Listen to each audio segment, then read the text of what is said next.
Maing udto sa tanan, I love you everyone. Murag karong adlaw, murag naa adyoy laming kanon. Ug sa bagay mukaon tagtarong kay sige ra ba nagpasalbas Kim Jong-un. Jackpatan palang ta diri paingon. Basig mukamang nang bakukang siyang hubon, mapindot niyang remote sa ilang nuclear weapon. Di na ra ba mabalik ang sitwasyon. Nya pagawas ay nato ning tent nga inutang. Kung giingnan akong asawa nga hinaya basig mabitas wala pa ba ni maimpas. Ug syempre pagawas nato nitong lamisa nga huyang-huyang ug kango-kango na. Pero mga 2 kilos lang okay ra dili pa nimo bigay ba. Pero kaning beef na mong napalit grabe. Amigo pa ni silang 1 ponsi in really. Ug syempre pinaka-importante pasawon senta katong mas-ungas ba.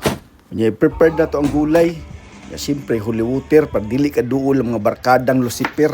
Nya siyempre paghiwa sa lamas ingon niyo na ayaw na reklamo dira. Daghan pog buluhaton, magluto, magvideo pagkahuman iibip paniron. Kung nakabalo lang ka sa kuang sitwasyon ay sabay dra piktan ta karon. Daghag obrahonon grabe.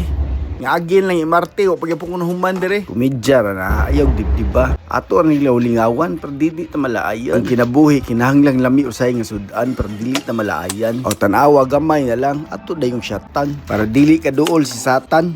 Kaon sa tag-corn beef o kamrag dugay pa ni maluto ba. Kaya kung gi-imagine ang tiil sa baka perti gining gahia. Tapos atong rice cooker na punder pa. Abrihan dahil na atachikis nga murag control sa nuclear football.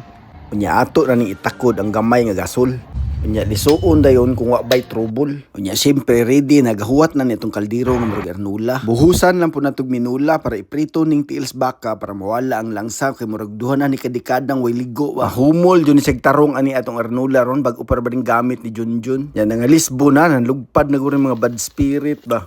Pero buangan nga akong gigamit nga kimpit ba dili ka daog way pirsa murag gur ni kakaog sa kasimana. Unya kay murag ni action nag itom-itom ug pula-pula ato din ning buhusan og holy water ba para sigurado malangit gud ang puntaria. Pilan na lang po nato aning peppercorn nga murag sirugan ng taon. Nya ato na ning abrihan kumustahon kung unsa ing sitwasyon si Laong. Komportable gid siya kaayo sa arinula ni Junjun. Joke ra part ha. Ug syempre ato ning tanggalon mga impurities. Ug syempre ato pa ning testingan atong bag-ong napalit nga beer nga ang ngalan Kingfisher.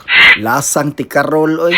Unya ato na ning ilunod ang mga lamas kay murag gutom na galantaw si Tomas. Pero grabe sa kabisi nako ihurot na ko nig bubo. Bahala nag-unsay resulta kay kining panahona galibog na jud akong ulo ba. Unya ato lang pong timplahan ayog daghanang patis ug asin ha basig maparatra. Sa katapusan nya humok ng baka dira na ang final nga timplada. Isalang lang po nato ning mais kay murag gahulat nas marites. Unya atong tilawan dayon kung pasado ba sa lab test. Ay pastilan ang nor cubes ug paminta di ay hapit malimtan ug ato na ning pangbuhos tanan kay murag mingit-ngit ng kalibutan. Ang driver sa train kulang na lami singgitan nga wa pagyapon mo dira mahuman. Okay na ni kay murag atong na akong asawa gigutom na jud siguro kaayo ni.